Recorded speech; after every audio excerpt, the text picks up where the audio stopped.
In the beginning, there was nothing, an infinite, formless void, dark and silent. The earth was without form, and darkness was over the surface of the deep. But then, a voice, powerful and resonant, echoed through the emptiness. A divine thought took shape, and the grand symphony of creation began. On the first day, God said, "Let there be light," and instantly, light burst forth, scattering the endless darkness. A brilliant, pure radiance filled the cosmos. God saw that the light was good, and he separated the light from the darkness. He called the light day and the darkness night.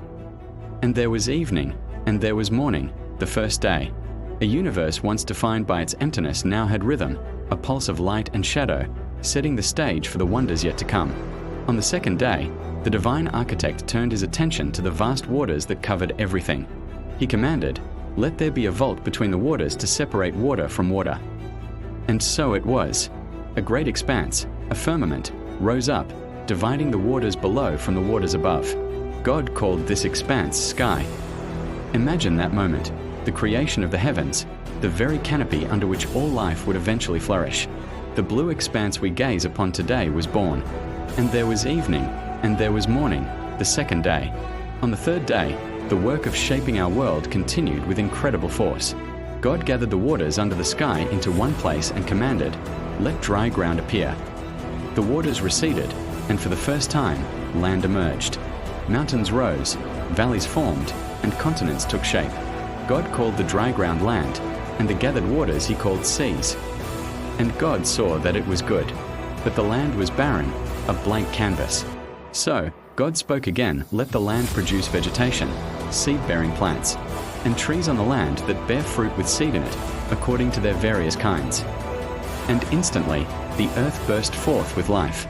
Lush green grass carpeted the hills, flowers of every color bloomed, and mighty forests reached toward the sky. The air filled with the scent of soil and blossoms. The planet was alive. And there was evening, and there was morning, the third day. On the fourth day, the heavens themselves were adorned. God said, "Let there be lights in the vault of the sky to separate the day from the night, and let them serve as signs to mark sacred times, and days, and years." He made two great lights, the greater light to govern the day and the lesser light to govern the night.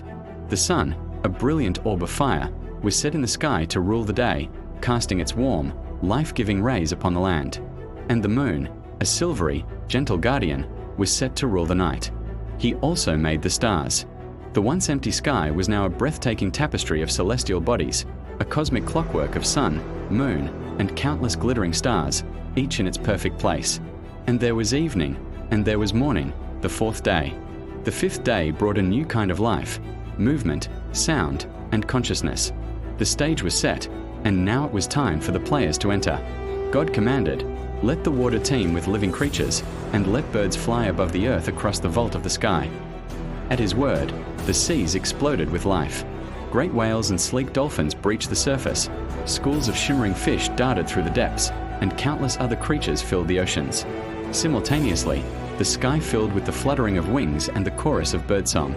Eagles soared on the high currents, and tiny hummingbirds hovered over the newly bloomed flowers.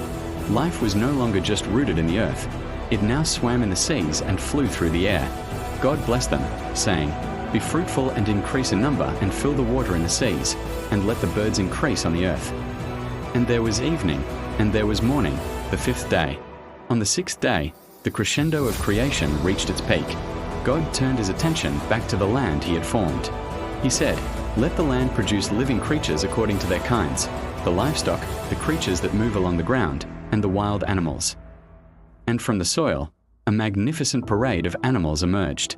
Majestic lions, powerful elephants, graceful deer, and every other creature, great and small, began to walk the earth. The world was now teeming with a vibrant, diverse ecosystem. But the masterpiece was yet to come. Then God said, "Let us make mankind in our image and our likeness, so that they may rule over the fish in the sea, and the birds in the sky, over the livestock, and all the wild animals, and over all the creatures that move along the ground." So God created mankind in his own image. Male and female he created them. He formed the first man, Adam, from the dust of the ground and breathed into his nostrils the breath of life. To this new creation, God gave a special purpose: to care for the world, to cultivate it, and to be stewards of all he had made. He looked upon everything, from the smallest insect to this new being, and saw that it was very good. And there was evening, and there was morning, the sixth day. And so the heavens and the earth and all their host were completed. The universe, once a dark and empty void, was now a masterpiece of light, land, sea, and life, all existing in perfect harmony. The symphony of creation had reached its glorious conclusion. On the seventh day, God rested from all the work he had done. He didn't rest because he was weary, but to set an example of completion, of reflection, and of peace. He blessed the seventh day and made it holy, a day of sacred rest to admire the beauty and wonder of the world he had brought into being. 7 days. A story of divine artistry, of chaos turned to order, of emptiness filled with abundance. From the first spark of light to the final breath of life given to humanity, it is a timeless narrative of beginnings, purpose, and breathtaking wonder. A universe crafted with intention, a world filled with life, and a place for us within it all. Thank you for joining us on this epic journey through the 7 days of creation. If you were moved by this story, please like this video, share it with others, and subscribe to our channel for more content that explores the greatest stories ever told. We'll see you next time.